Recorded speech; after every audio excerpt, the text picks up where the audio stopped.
Deep winter pinned the tailrace in a clean hush that felt earned. The spill from the gates braided into vapor and drift, but the real cold lay low where the catwalk hung over black water, freighted with power. I parked at the maintenance turnout and let the heater run long enough to think better of stepping out. Habit 1.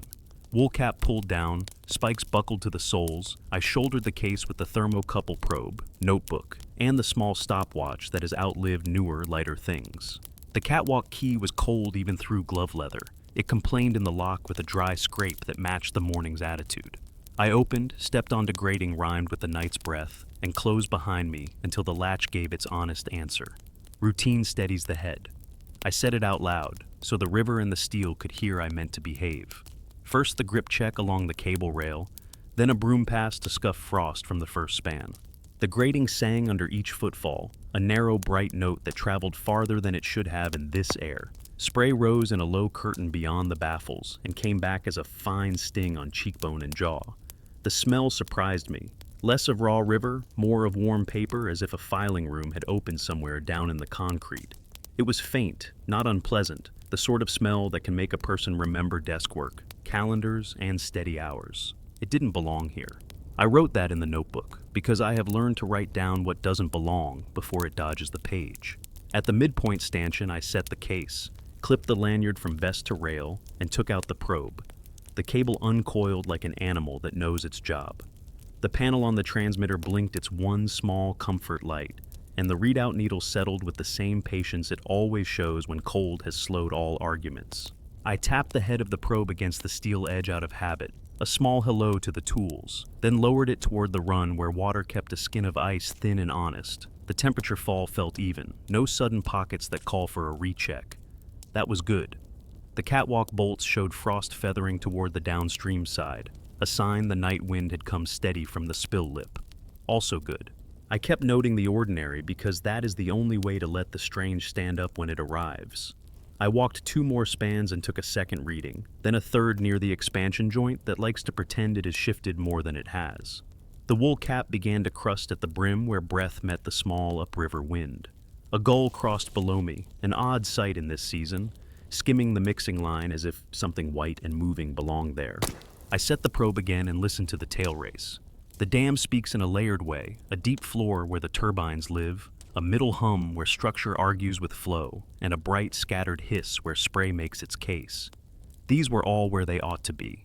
Above them, softer than glove against sleeve, there came a knock. At first I folded it into the catalog of dam sounds. Metal cools and talks to itself. Ice shears, loose tool trays remember gravity. But the knock returned with a spacing that taught the ear to expect it. It was not fast, not slow, not matched to the turbine floor. It sat apart like a metronome left in a drawer in another room. I stilled the case lid with one hand and made myself stand like a survey pole. The knock came again. I let one breath pass and then another. It held its pace as if indifferent to me. I clicked the stopwatch, not for numbers, those I would write later in words, but to give my hands a task while my head listened. The mind is eager to call a pattern a meaning. I have a rule against that. Pattern first earns a description, not a story. I moved to put steel between me and the spill haze, angling my shoulder to cut wind, and tried the usual tests. I pressed a boot flat to the grating to feel if the knock traveled bone. It did, lightly, more through air than through metal. I cupped a hand behind one ear and turned slow until the gull's line, the stanchion, and the far concrete met in a clean cross. The knock found me along that cross as if it had been waiting for me to face right there. I wrote the words plain, hollow, steady, unhurried, indifferent to me. The radio stayed quiet on my chest, occasional page static like a book turning in a library somewhere else. I considered calling in, and then I didn't. There is a cost to waking more people to a sound you have only half proved. Better to work the ridge of this alone until I had something that would survive questions. I drew the zipper down enough to free the stopwatch string and let the weight lie against my sternum. The hands are old-fashioned and behave in cold. I counted by the feeling of my own tongue against teeth, then looked down only when the knock came again. The spacing did not drift. I said that into the notebook, as if the page could carry it better than I could. Instrument work keeps fear in a stall. I clipped the thermocouple to a bolt head, took ambient along the beam shadow, then along the railing where froth had hardened into glassy beads.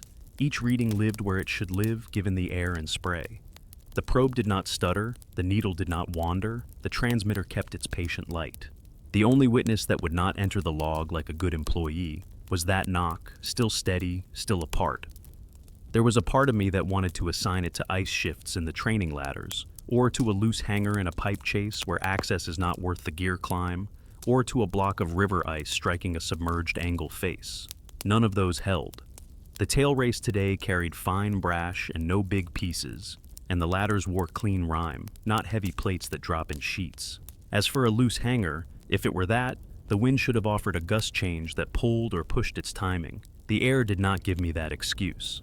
I tried the old trick of walking away without taking my ear from it.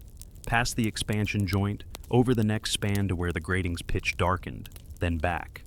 The knock stayed where it had been, as if set into distance rather than into a single place. The smell returned then, that whisper of warm paper in a concrete world. The river air should have scrubbed it away.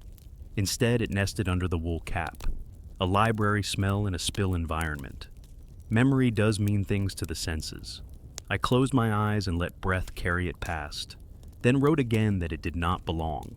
I underlined the words because sometimes an underline is the only way to remind a later self that a choice began this early. When I finally spoke on the radio, it was the way we speak when we have no incident and still want a voice to tug on us. Hydrology on catwalk, midstream check, continuing, routine. The channel offered a polite click and left me to the work. That felt right. I set the stopwatch to 0 and did not restart it yet. I wanted first to see if the knock would grow bored with me. It did not. It held its place in the air and let the rest of the dam carry on with its older music. I put one gloved finger to the rail, as light as I could, the way you test a sleeping child for a fever you don't trust your eye to see. The steel was colder than the air would justify, not by much, just enough to make hand and head disagree. A pocket then. A narrow run of air that has parted from the rest and decided to keep its own rule. I walked that rule until the change smoothed out. The knock went on. I stopped at the cable clamp that marks the lower limit of where maintenance wants us in winter, and I put my mouth close to the metal and said I heard it. The voice came back to me reshaped by steel into a long oval of sound, not my own and still mine. I let that be my first accepted cost. There is a small place between caution and curiosity where a job lives. I stood there. The tail race kept its breath, the turbines kept their floor, spray made its soft argument across my jacket shoulders, and the knock kept time for a thing that I would not name yet. I took the last reading I had planned for this walk and wrote that nothing protested the plan. The plan, I wrote, will change only if the sound asks for it. I closed the case with a gentleness that felt like respect for something I was not ready to meet. Before I left the span, I looked up into the lattice of girders and conduit where ice had traced its semester of study across every edge. No shift, no fall, no companion noise. I looked down into water that swallowed light in the polite way power water always does. Then I began the careful return along the line of frost my broom had broken earlier, one foot set down, then the other, each step choosing the grating square that felt least argumentative. The knock followed me without moving, a lighthouse bell you hear even when you're walking away from the sea. At the gate, I paused with the key still in the lock and let the sound argue one more time for a pattern.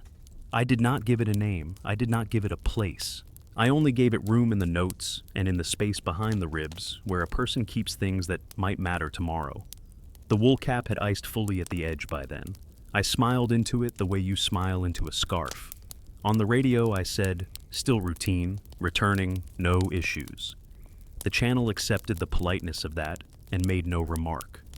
I locked the gate, felt the key's teeth across glove leather, and told myself that the next walk would include a stopwatch from the very first step. The next visit began before the dam let any color into the sky. I wanted the spacing from first footfall, so I clipped the stopwatch around my neck in the truck and felt its weight announce the change of plan.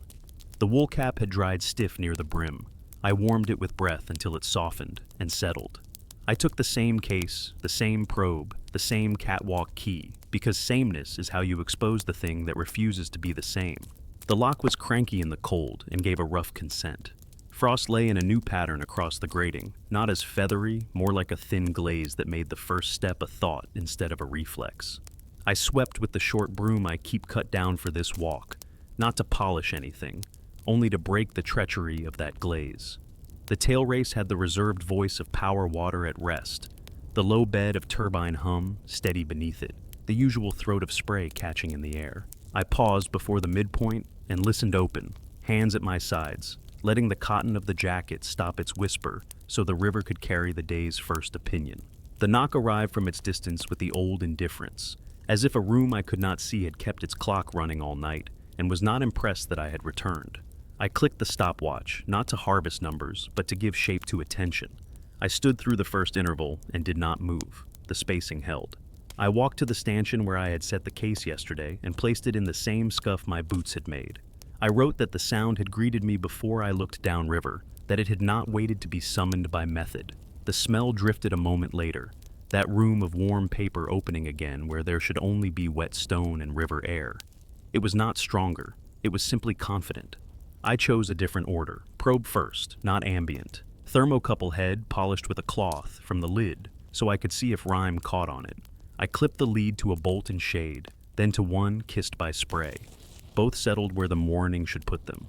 The needle behaved like a good listener, no wandering. I lowered the probe toward the run again, kept it just above the skin, and tapped lightly against the edge of the grating to seat the hand and ear in the same moment. The grating offered its bright ping. The air offered the knock. Between them stood a hollow note, not quite either, a room-sounding resonance that lives in places built to carry voices.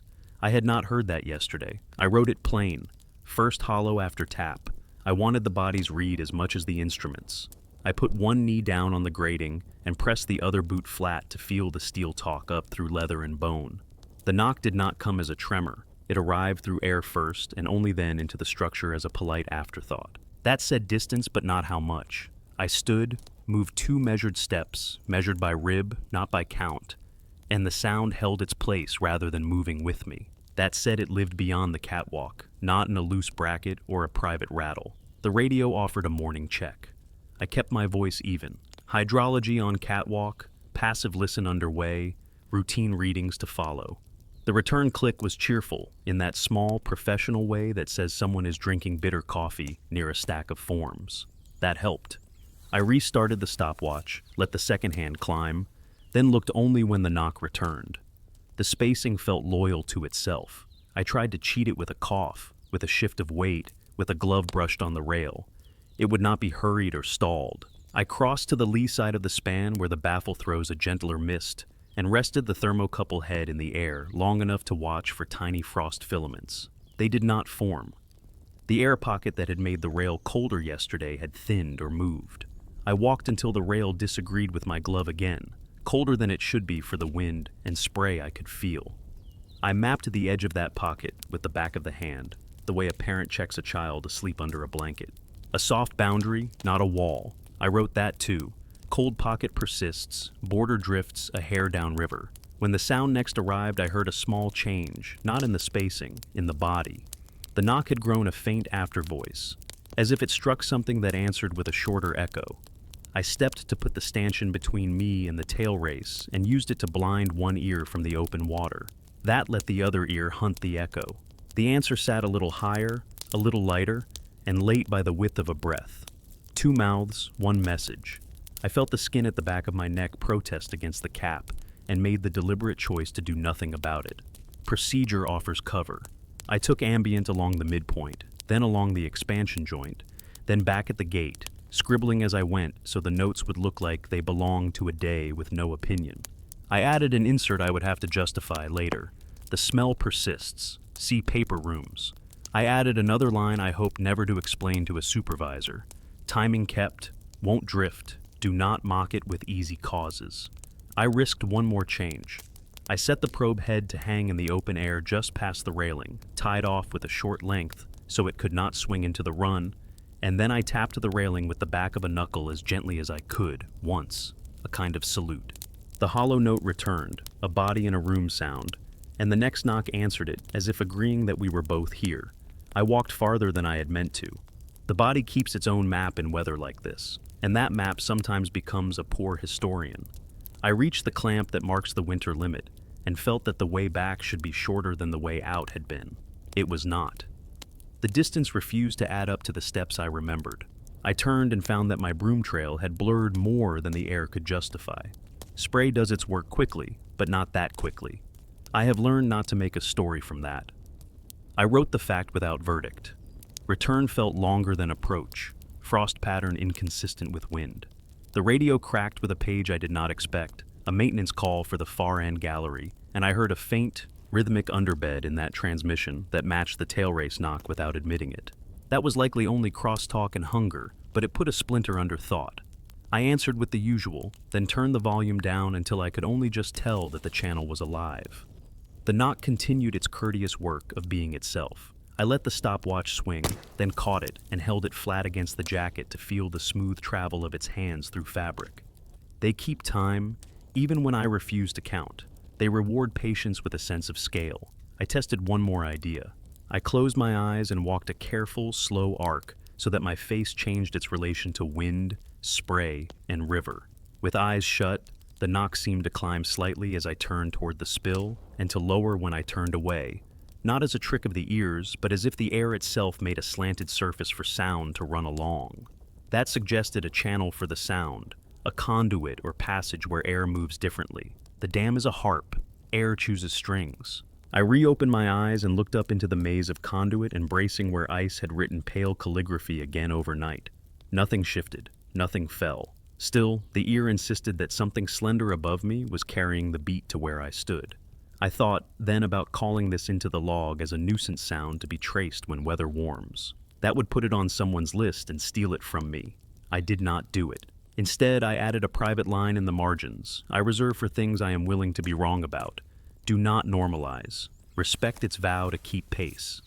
The moral pressure to stay in bounds is part of the job.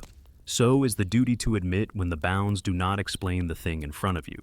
I tightened the lanyard from vest to rail and let that admission sit without applause. On the way back, the cold found its way through sock and leather to the bones in my toes, and each step on the grating sent a neat little wave up the shin that demanded attention. The tailrace breath thickened a shade as the dam shifted into its day. The knock did not change to match it. It remained priestly in its refusal to acknowledge my schedule or the river's. At the gate, I paused again with the key waiting to turn and listened without pretending I could solve anything by standing longer. I gave the rail a small touch of wool knuckle in farewell and felt it answer with that borrowed room sound that had appeared only today. Back in the truck, I wrote the day's last line before the heater melted, the picket frost off the windshield. The first hollow tap belongs to the sound, not to me. I closed the notebook, let the stopwatch come to rest, and sat until my breath found a slower pace. On the radio, I reported what would satisfy the board and keep the day unremarkable, routine. Readings within expectations. No issues. Then I pulled the cap low again, because I knew I would go back out before the light changed much, and because the spacing in my head had already begun to knock against the inside of my attention, steady as a promise I had not yet decided to keep. I set out before the office lights would tempt me into forms and screens. The catwalk key rode in the same pocket, the stopwatch already around my neck, so the body would remember to keep company with time from the first step. The wool cap kept last night's shape. I palmed warmth into its brim and let it settle low. Ice spikes bit in as soon as boot met grating. I liked the sound for its honesty. Spray drifted crosswise, a fine hay of cold that made the sleeve crackle when I flexed the elbow. I unlocked the gate, closed it behind me until the latch spoke, and stood still long enough to hear the dam decide what kind of day it planned to run. I told myself I would not go hunting. I would let the sound come to me and meet it the way a recorder meets words. No drama, no bait. I clicked the stopwatch and looked away from it. The knock arrived with its deliberate grace, indifferent to my show of discipline. Same distance, same posture in the air. A voice seated at a table I could not see. The spacing set itself like a rule from a book I had not been issued. I did not count it. I learned it with breath and pulse and a small nod I would never admit to anyone.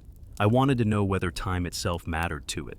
I turned my back to the spill and kept one hand on the rail to keep the body honest, then closed my eyes. The knock kept pace without caring which face I presented. I turned again, slow, until the wind rode on one cheek and then the other, and gave the sound every chance to declare a preference. It did not.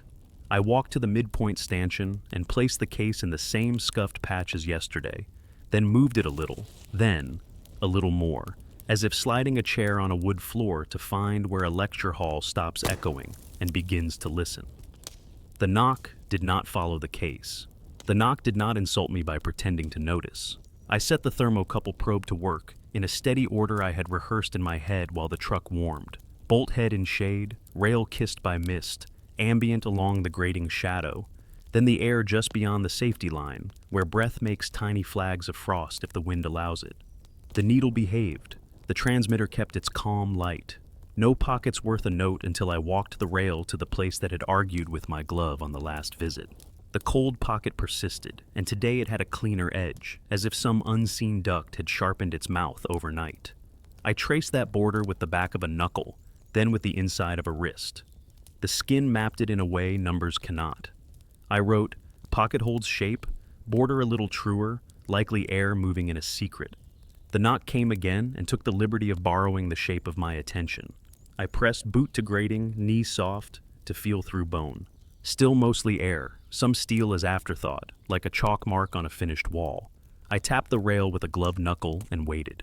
The hollow room note returned first. Then the knock answered it, as if the two had made a quiet agreement not to overlap. Timing won't drift, I wrote, only because the page asked for a sentence and not a shrug. The radio gave me a page from the far gallery, not mine. Still, the carrier carried a low, regular underbed just for a breath, the way yesterday had done, a ghost rhythm that could have come from any number of bored machines.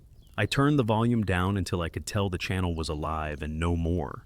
The sound in the air near me returned to its own company. The smell of warm paper walked out from the concrete again, light but confident, like a colleague who knows the code to the records room. I let it come and did not make it into anything yet. I decided to run a test that would cost sweat and patience, but not dignity. I would listen at each span without taking readings, then double back and take the readings after, to see if the order itself called the sound nearer. I walked outward with the case closed and my hands empty and the stopwatch tucked against my chest, so its smooth face would not reflect anything from the river, just in case I wanted to believe in a signal that was nothing but light. At each span I planted both feet, let jacket cotton settle, and refused to move until the knock told me it had nothing new to say. It never changed its spacing to appease me. When I doubled back with instruments open, the sound kept the same cool distance. So, it was not performing for method or for me.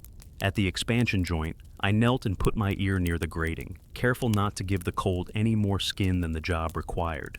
The knock did not grow louder with my lowered head. If anything, the river's hush stole a little of it, the way heavy curtains steal a little city noise and make you think the city has changed its mind. That made me think about a conduit above rather than a source below. I stood, leaned back into the harness clip until the lanyard hummed, and studied the bracing and the maze of conduit runs overhead. Ice had written its schoolwork across every edge, but no icicle fidgeted, no hanger tapped, no cable wore a trouble mark. The sound felt as if it rode a beam of air that did not obey the geometry in front of me. The stopwatch begged to be used hard. I refused it the satisfaction of numbers and let it serve as a teacher of patience. I felt its hands move through cloth with the same dependable grace as last night. Every time the knock arrived, I let breath slide to meet it and then counted out 2 empty breaths, not numbers, just lengths in the body, before I moved. The spacing matched, breath to sound, again and again, and never once did the sound let me catch it leaning. I tried a weaker, riskier test. I spoke toward the rail not as a person speaks to another person, only as a head speaks into a room. I said that I acknowledged its pace, that I was willing to keep faith with it, that I would not use the word normal for anything that steadfast. The steel made an oval of my words and handed them back, changed just enough that I could believe they had gone somewhere and learned a new shape. The next knock did not hurry to answer or delay to make a point. It arrived when it wanted. That was least surprising and most persuasive. Procedure put its arm around me again. I opened the case, made tidy ambient notes, then slid the probe head just past the safety line and let it hang for a while, tied off short. I wrote a private insert for myself only. Do not confide this sound to a nuisance list. A list would teach you to forget it. I also wrote a sentence I could live with if someone else ever read it. Ongoing acoustic irregularity, monitoring, no operational impact observed. That balanced the ledger between duty and the thing in front of me. On the far span where spray often carves small channels in the frost, I found a smudge that looked like a heel, and then did not look like one when I crouched. It was no print I could defend. The grating pattern simply wore a different marriage with rhyme for a small space, as if a palm had pressed it from below and let go. I did not copy the shape into the notebook. I did record the fact that my return walk again felt longer than the way out. The broom track blurred behind me, even in moments without mist. That could be nothing but nerves and the way a person's head leans into an idea. I left it as a line without a verdict. The cold pocket at the rail did a new trick. When I moved through it with a steady breath, the knock seemed to step back half a pace, then return to its post when I cleared the pocket's border. I repeated the crossing with a different angle of shoulders and felt the same small retreat. If it was a trick of wind, it was loyal to its own trick. If it was something choosing to keep the same measure of distance, it had a sense for courtesy. Either way, timing would not drift to flatter me. I considered going below, the way maintenance goes when they want to stand in the concrete's belly and pretend the river is somewhere else. Winter rules say no unless a list of conditions is met and 2 signatures live on a page. I had 1 signature and a stubborn idea. I kept to the catwalk. That was a cost I could accept, the cost of staying where safety tolerates curiosity. I let the stopwatch face rest again against jacket canvas and told myself that I would hear the knock, even in town, in traffic, in that small paragraph of silence before sleep. The sound felt like a task that had accepted me. On the walk back, I spoke to the river, the way a field worker speaks to land. No petitions, no bargains. I thanked it for restraint. I told it I would keep its timing with a clean page, and would not put its name in any place where a clerk could misunderstand the request. The radio stayed mannerly and distant, full of other people's days. The smell of warm paper thinned, as if a door had closed somewhere in the walls. The cold found the toes again and made me glad for motion. At the gate, I made myself do nothing clever. No last tests, no farewell taps, no sly tries at conversation. I listened until the knock delivered one more patient arrival. Then I locked the gate and stood with the key biting the glove, and let the dam take my breath away for a moment longer. In the truck, I wrote what the day had insisted on. Timing won't drift. It will not perform for method. The pocket of cold gives it room. Respect its keep. I kept the rest for the place behind the ribs where a person waits for a thing to tell them what kind of story it intends to be. I told myself I would let the river choose the hour. A dam has its own lungs. Some mornings it exhales hard from the first valve check. Some mornings it holds back as if to see who is watching. Today it held back. The lot lights showed the usual pale cones on old snow, and beyond them the tail race looked sleepier than the calendar would permit. I sat with the truck idling until the windshield cleared in clean scrolls, then shut it off so the world could arrange its true sound before I opened the door.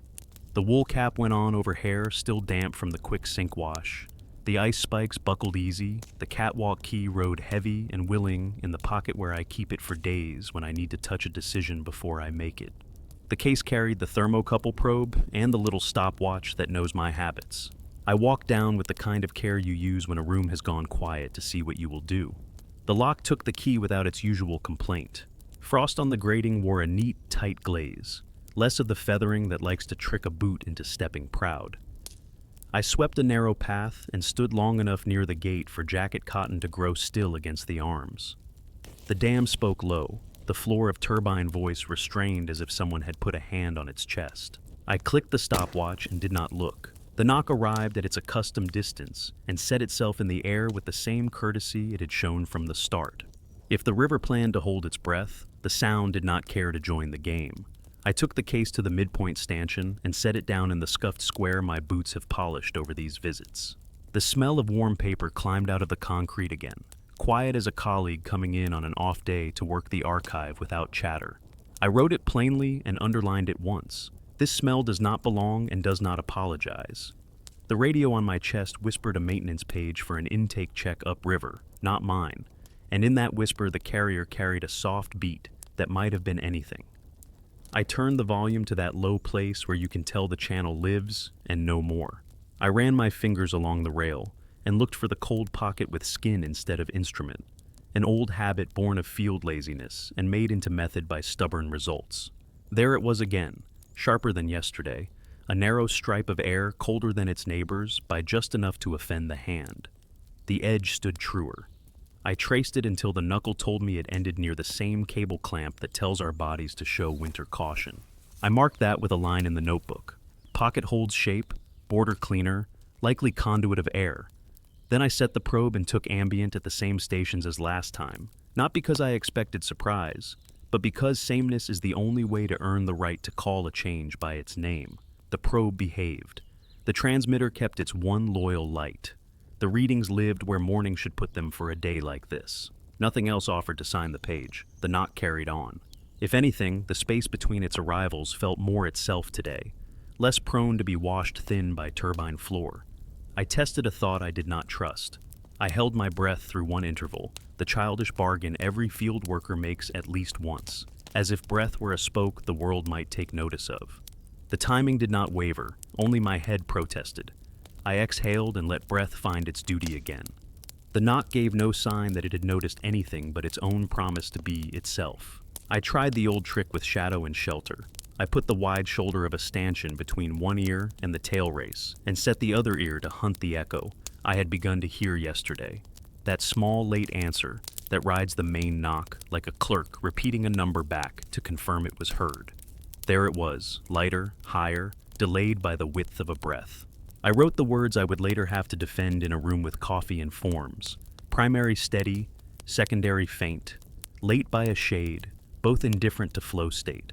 That last phrase felt like a trespass, a person putting intent where there might only be physics. I left it anyway and did not underline it because I have learned not to push my luck. The radio crackled a polite inquiry from ops about tailrace conditions for a brief adjustment. The voice had the tone of someone already halfway through the next task. I answered with what the board could accept. Hydrology on catwalk, ambient holds, ice stable on structure, listening posture ongoing.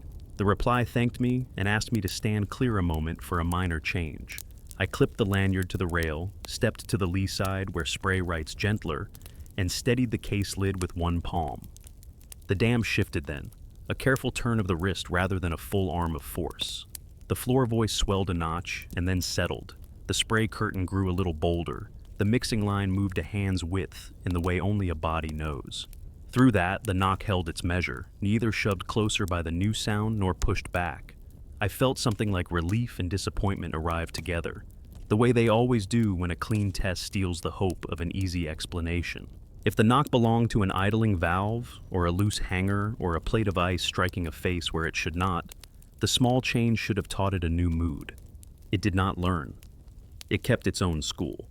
I put that sentence in the notebook and closed the book because I did not want to see the words again just yet. The smell of warm paper thickened when the tailrace caught its new stride, as if a door had cracked open wider in a wall I could not name.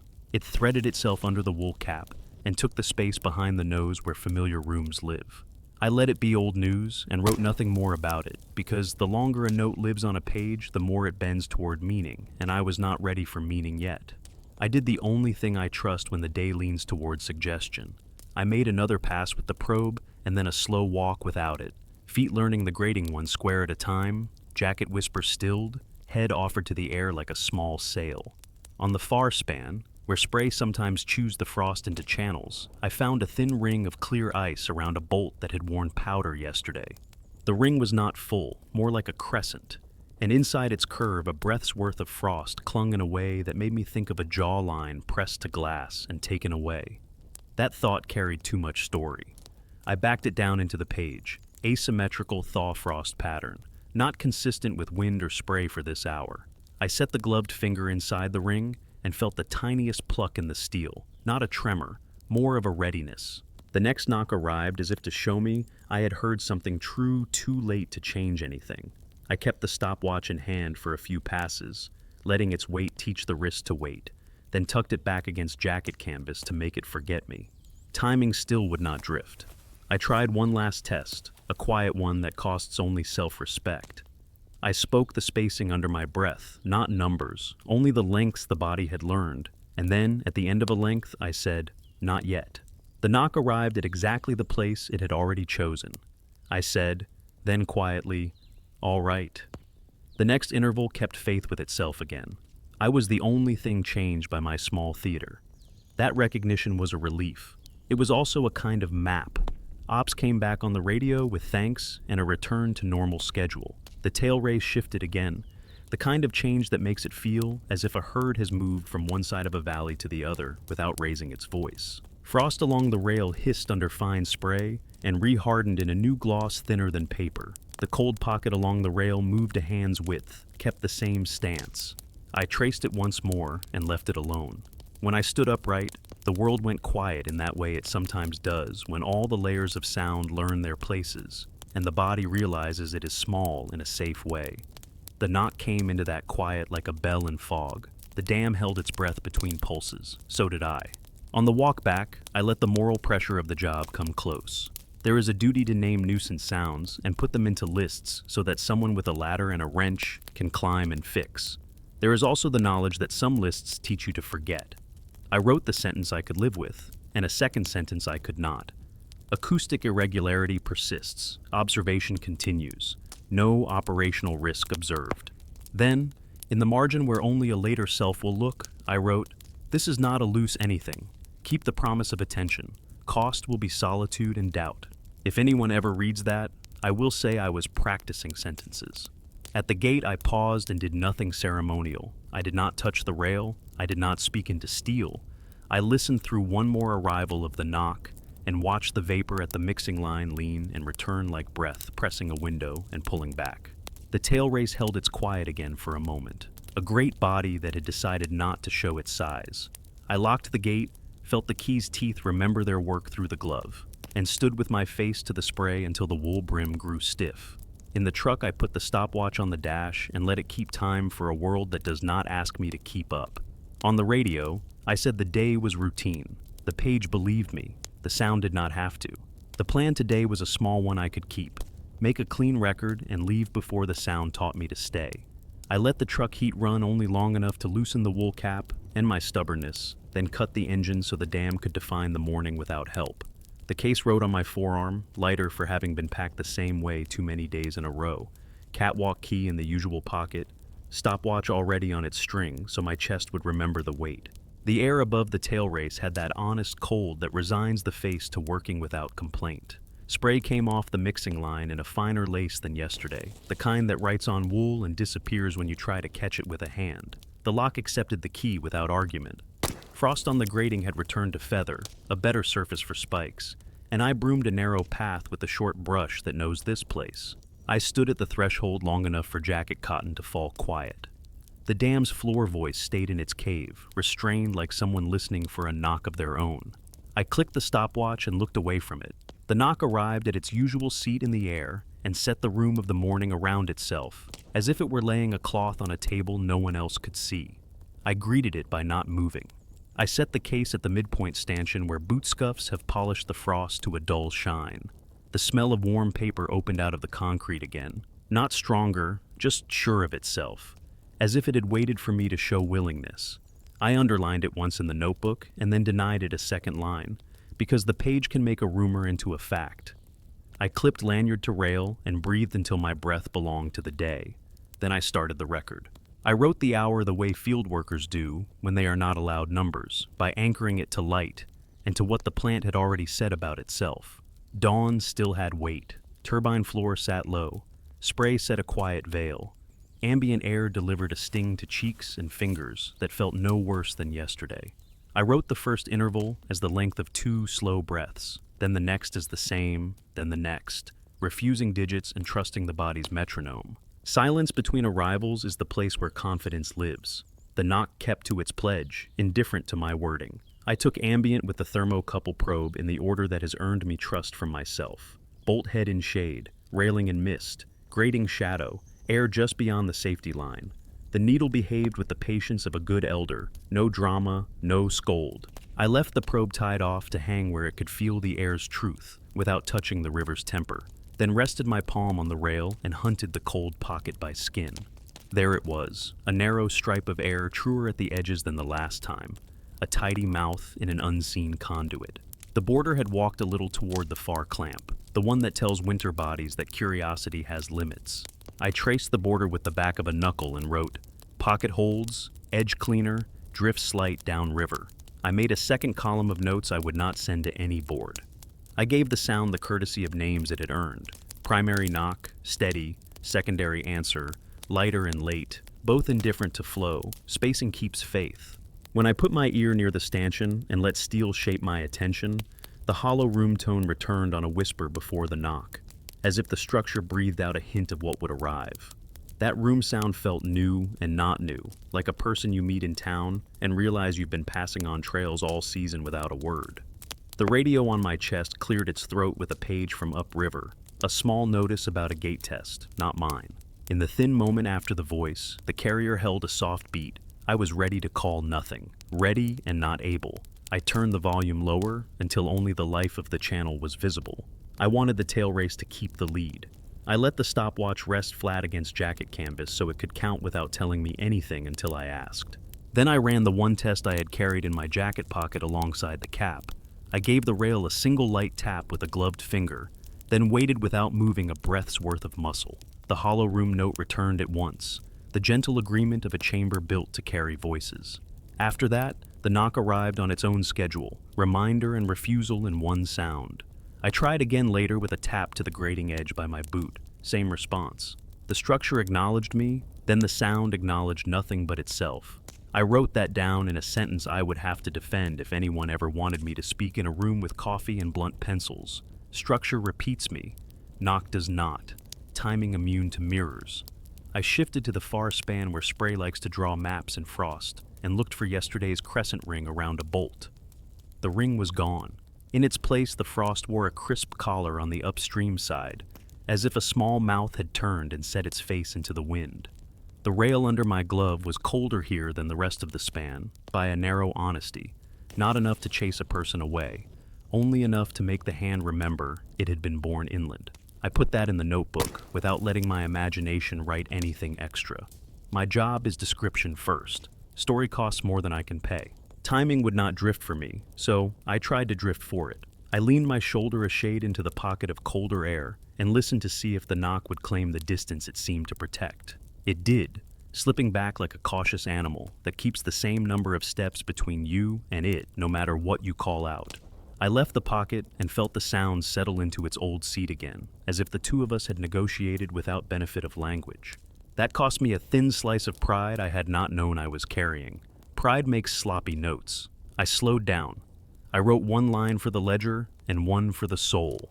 Ledger. Acoustic irregularity persists, no operational effect. Observation continues. Soul. It will not meet me. I should stop trying to be met. I folded the second line behind a receipt and slid it into the notebook's back pocket, where it will either teach me sense or embarrass me later. I took one more set of ambience, then shut the case gently, the way you close a door when a sleeping child is near, and you want your day to be quieter than it is going to be. Record and leave, I told myself, and I meant both halves. I stood through one last interval with my hands still and the stopwatch calm under the jacket. The knock arrived and marked itself on the space behind the ribs where tasks turn into vows. I took a breath that did not ask permission from the cold pocket or the turbines, then turned toward the gate and began the slow walk that keeps the ankles honest. The broom stripe I had scratched into frost already looked older than it should have, as if a hand had smoothed it from below and not quite put it back where it belonged. I refused that story its seat. Halfway to the gate, the smell of warm paper reached me again, stronger than at the midpoint, condensed into a little ribbon of air that threaded the wool and found the small place behind the nose where winter keeps its memories. I stopped because the body wanted to, not because any method commanded it. The knock arrived with the same patience. The secondary answer came later than late, too late to be an echo and too early to be polite. I wrote that and shut the notebook because paper is for witnesses, not for sermons. At the gate, I set the case on the grating and took a final look back along the spans. Nothing moved but spray and the stubborn fog that has taken the dam as a teacher. Ice traced clean diagrams on the bracework overhead. Conduit hung exact. No icicle hesitated. The world looked like itself. I put the key in the lock. Something in the radio carrier beat once. Not on a voice, only in the wire, and I could not make myself call it crosstalk. I turned the key and felt the latch pick its old argument with metal, and the knock arrived through that moment, with all the attention of a bell that belongs to no building. I did what the plan required. I lifted the case, locked the gate behind me until the bite of the tooth caught through glove leather, and walked the short rise to the lot. In the truck, I set the stopwatch on the dash and let it run while I wrote the day into the shape a board will accept. Routine readings, within expectations. Ambient steady. No operational risk. Acoustic irregularity observed. Non-interfering. Monitoring. Then I wrote the last line for myself. A small sentence that will either keep me sane or keep me tethered. Leave, and see if the sound stays behind or learns your route. I closed the book and let the heater soften the brim of the cap. Through the windshield, the tailrace breathed like a thing that knows better than to show off. The knock lived where it chose to live. I pulled the truck into gear and listened hard to the world outside the glass, ready to be wrong and hoping to be ordinary. The morning felt narrower than the calendar, a kind of tightened belt around the valley, and the dam wore that restraint the way a careful person wears good clothes to a hard meeting. I left the truck early enough that no office light could call me back. Cap pulled down, ice spikes buckled, stopwatch already against my chest, so time would know I meant to keep it close. The case had been packed on habit alone, thermocouple wrapped, notebook ready, a short pencil sharpened with a knife because the sharpener had gone missing, and I did not mind the old method. The catwalk key sat in the pocket, where an old bruise still remembers its shape. I stepped through the gate and let the latch answer before I took a second step. Constriction helps. It keeps the mind from wandering into stories. Frost had returned to feather with a shine under it, a skin that looked friendly and wasn't. I broomed a lane only as wide as the feet I planned to use today.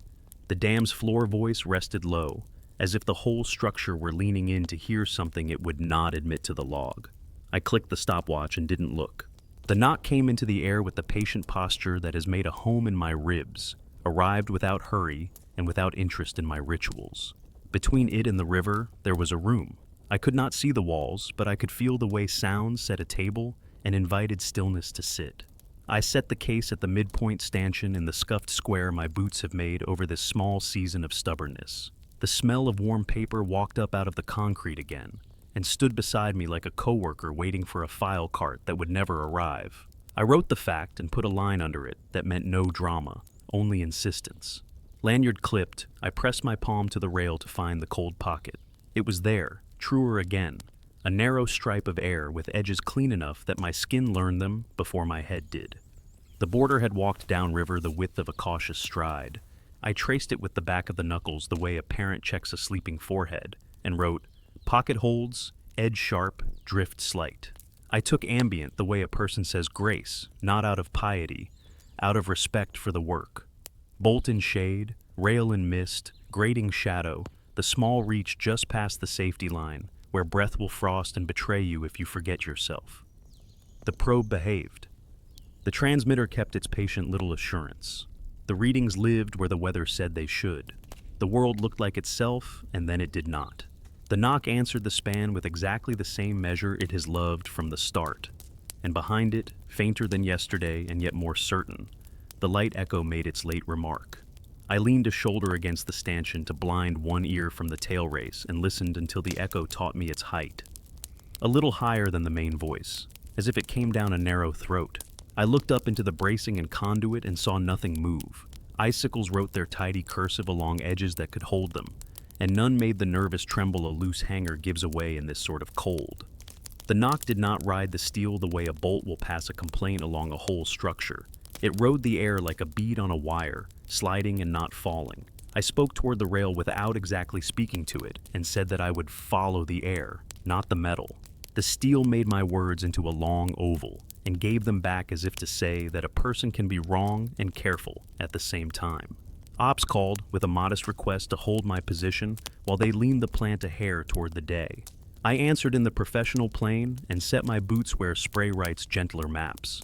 The dam shifted, a measured turn of the wrist, and the floor voice came forward and then sat back. Through that, the knock kept its vow to be itself. If it belonged to a bracket or a plate, the shift would have taught it a new step. It did not learn. That theft of an easy answer freed me and pressed me at once, the way clean air can make you dizzy if you had not known you were short of it. The cold peak along the rail deepened when the floor voice swelled, as if the air had been pulled faster through some unseen throat. I drifted along its edge until the back of my hand found a place where the border sharpened into something like a lip. Beyond it, the air felt ordinary. On this side, it felt driven. I made a choice that the winter rules would scold if they were written with me in mind. I took one hand off the rail, kept the lanyard tight, and angled my face so that one ear, then the other, sat in the swift stripe while I waited through the sound's next arrival. In the pocket, the knock stepped back a polite half pace and returned when I eased out of the stripe, as if courtesy had its own pressure gradient. I told myself I would not tempt the concrete belly.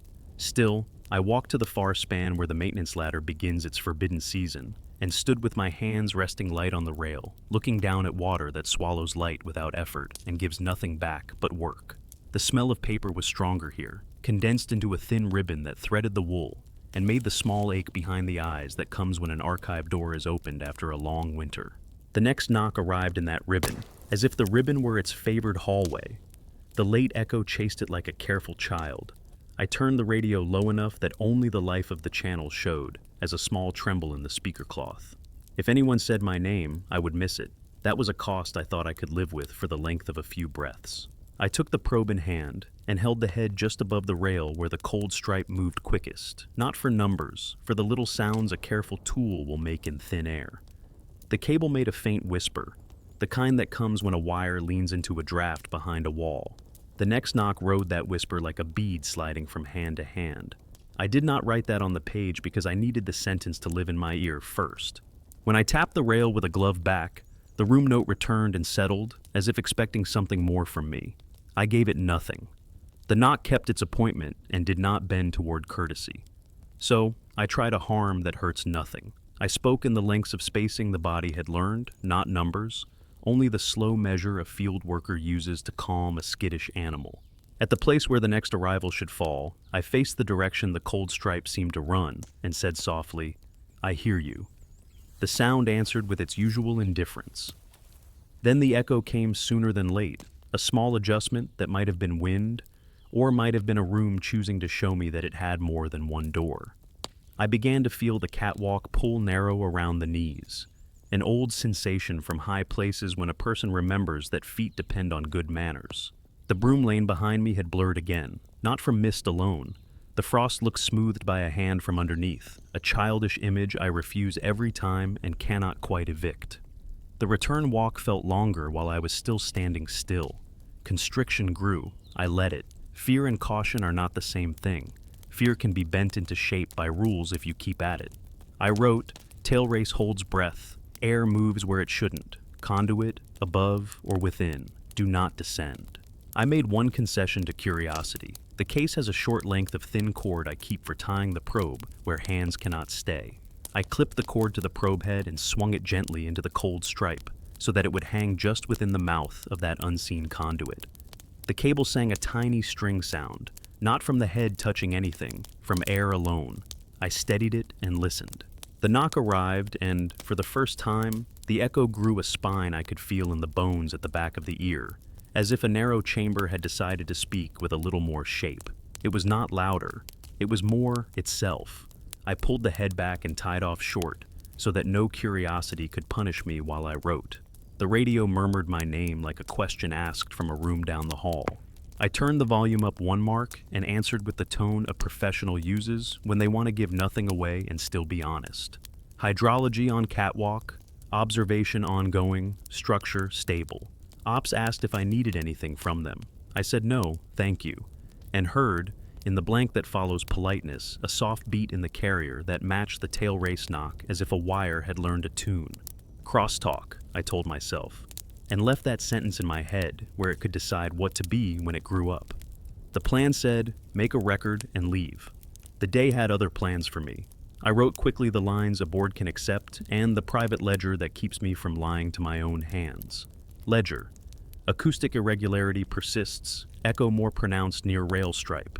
No operational impact. Private, conduit answers softly. Do not follow it with feet. Follow with patience. I closed the notebook because paper was beginning to feel like a friend, too, willing to agree. On the way back, I kept my eyes on the next grating square, and the next, the small arithmetic of walking that asks nothing but attention. The knock did not chase me. It did not recede. It lived at its post like a bell that has never seen its own tower. Near the gate, the smell of paper thinned, the way a door nearly closes to save heat and decides to leave a polite crack. I stopped, without deciding to, and listened through one more arrival of the sound. The echo held its new spine and then set it down again. I felt the stopwatch under the jacket face move like a heart that has accepted a vow. At the gate, I put the key in the lock and, before I turned it, placed my palm flat on the rail just where the cold stripe brushed past and said a sentence that could belong to a log if anyone were brave enough to write it.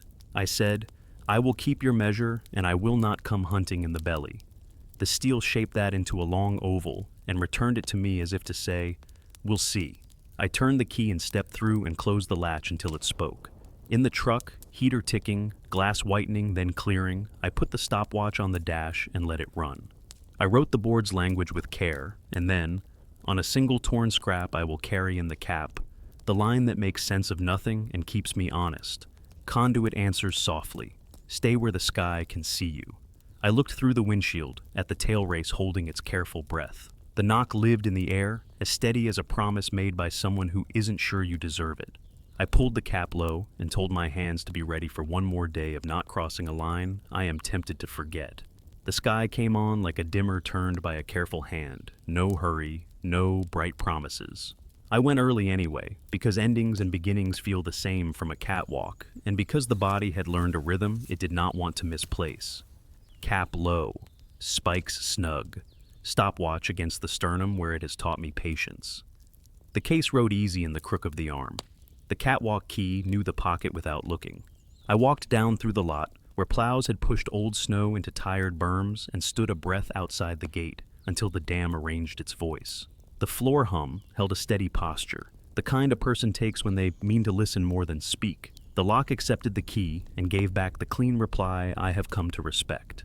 Frost wore feather, then gloss, then feather again within the length of my first sweep. The broom laid a single lane down the span, just wide enough for a person honest about their balance. I clicked the stopwatch and did not glance at it. The knock arrived from its distance with the same courteous indifference, set its place in the air, and let the morning arrange itself around it. If the river had prayers, they would sound like this: steady, not for show, unwilling to flatter doubt. I kept my hands still and let jacket cotton settle, then carried the case to the midpoint stanchion, where boots have polished a dull patch across these visits. The smell rose from the concrete again, warm paper in winter, a room opening without people in it, asking for no one and still not empty. I underlined it once and stopped, before the page taught me to believe more than I ought. Lanyard clipped, palm to rail, I hunted the cold stripe by skin. It was there, truer than yesterday, a slender throat of air with edges clean enough that the knuckle learned them before the mind named them. The border had walked downriver the width of a nervous thought. I traced it with the back of the hand like checking a child's brew and wrote, "Pocket holds shape, edge sharpened, drift slight." I said ambient the way a person says grace when they do not know who is listening. Bolt in shade, rail in mist, grating shadow. Air past the safety line where breath betrays you if you forget yourself. The probe behaved as if winter had taught it manners. The transmitter kept its patient light. The readings lived where weather keeps them on mornings like this. The world looked like itself until the sound drew a room around us. The primary knock arrived with the calm I have come to rely on. Behind it, the echo came with a little more spine, not louder, more formed, like a word practiced in a hallway before it is spoken in a room. Ops visited the radio with a quiet request for an intake glance upriver from someone else. In the small emptiness after the voice, the carrier held a beat whose posture I recognized. I turned the volume lower until only the life of the channel made a small shiver in the speaker cloth. The knock kept faith with its own measure. I stood through an arrival with my hands open at my sides and told the head not to lean. The air learned me anyway. I felt the stripe pass the cheek and lay a little cold line along the jaw, the way a pencil draws a planner's mark. I did not step away. I had told myself I would not make a bargain. Still, I tried one sentence into the steel, not to the steel, only into the room the sound had built. I said that I would keep the measure and stop inventing causes to satisfy boards and sleep. The rail drew my words long and thin and gave them back in an oval that sounded borrowed and mine. The next knock arrived without regard for promises. That was a relief. That was also a door. I looked up into the bracing and conduit, the schoolwork of ice bright along edges, and saw what I have always seen. Nothing moving that a rule can reach. If there is a duct for air above us, it keeps its secret like a ledger closed under someone's hand. I walked the stripe of cold until my skin told me the border shaped into a lip, then into a mouth, then back into a lip again, as if the air itself had learned to pronounce us. I swung the probe head on the short cord until it just tasted the stripe and then let it hang very still, tied off tight enough to keep mischief out of the day. The cable sang that faint string line you can only hear when the room is honest with you. The echo came on the next arrival with a subtle new roundness, like a coin turned in the dark without light, and still you know which side faces you. A page from Ops called my name as gently as a code on a chairback. Winterbelly Access had reopened for a short window for crews with a list and a partner. The voice asked if I wanted a walkthrough under the catwalk to chase a nuisance tap. I looked at the ladder, where it begins its season of permission, and felt the rules slide over me like a second jacket. I looked at the lanyard and at the stripe with its clean-lipped edge and the smell of paper standing like a file cart in a corridor. No one admits is there. I said what duty will defend. Negative, observation continues topside, no operational risk. The reply thanked me and offered help if needed. A good voice, a good rule. The cost in my ribs was a fair price. I kept it. The return walk often feels longer. Today it felt deeper, like a hallway that learned to turn without showing it on the plan. The broom lane blurred a little before my eyes, not from spray alone, more like a smoothing pressure from below that I have refused to put on paper and will refuse again. I halted, not because of fear, because of habit. Habit saves knees and names. The knock arrived and then the echo, and between them I heard a smallest thing, a breath that belonged to neither, as if the room had learned to sigh when no one looked. I took the stopwatch in hand and felt the smooth face through jacket canvas, then set it on the rail within the stripe, a little rash blessing I would not confess to a supervisor. The case has a spare pad of paper I keep for days when the book feels too formal. I slid a page under the watch band and let it ride there in the current of cold air while I stood through an interval. The paper trembled in a way that had nothing to do with my gloves or the river. I lifted the watch and slid the paper into the notebook, not as evidence, only as permission to remember. I whispered, to no one, that I would not take the sound into the belly to force a name. Some things do not tolerate pursuit. Some things reward attendance. The smell thickened briefly. A little ribbon with the weight of a winter library and the polite heat of a lamp someone forgot to switch off. It threaded the wool and sat in the place where the head keeps quiet agreements. I wrote nothing about it because the page had enough leverage already. I listened through one more arrival and pressed my palm to the lip of the stripe. The knock stepped back the smallest courtesy and then returned to its seat exactly when it chose. Timing would not drift even to spare me the embarrassment of hoping. On the radio, a voice I did not know read a short list to someone in a room I could not picture. In the wire behind the words, the carrier beat with a familiar patience. Not loud, not coy, only itself. The tailrace ran its business with a face that would pass any inspection, and still the air learned a pattern that did not belong to flow. I wrote the ledger sentence the board deserves. Acoustic irregularity persists. Observation concludes with no operational risk. Conditions winter typical. Then I let the pencil wander in the margin and wrote the sentence that will live in the cap until the brim wears it smooth. Ice remembers us. The end of a thing, if you insist on one, is never a door closing. It is a person deciding where to stand when the hall keeps going. I stood at the gate with the key in the lock and felt the dam hold its measured breath between pulses. I did not touch the rail. I did not tap. I did not try to speak into steel. I listened while the knock arrived, and I let it be its own witness. I turned the key and stepped through and let the latch answer the day. In the lot, I sat with the truck still quiet and the cap brim stiff with spray and set the stopwatch on the dash. It kept the body's silence honest in the way it always has. The heater came on and made a small draft that taught the hands to forgive. I wrote the report the plant can file and the field will respect. Routine readings, ambient steady for season, ice stable on structure, monitoring complete, no action requested. Then I folded the spare page that had ridden in the stripe and tucked it into the cap where it will travel with my warmth and make no claim on anyone. I pulled onto the road that runs the back of the galleries and kept the radio live enough to know if the world needed something, low enough to hear if the world wanted nothing from me at all. At the first turn where the tail race falls out of sight and the wind gets to be itself, I let the truck idle and rolled the window down so the morning could lay its hand on my face. The knock lived where it chooses to live. The pulse behind it is none of mine. In the thin quiet that follows a day done right, I heard the stopwatch tick like breath, and I heard nothing at all, and I heard a room I have never seen keep time for someone who has not decided whether to be found. That was enough. I drove on with the cap low and the scrap of paper warm above my temple, and the understanding that some work ends where a line holds, and some work ends where you keep a promise you can't explain.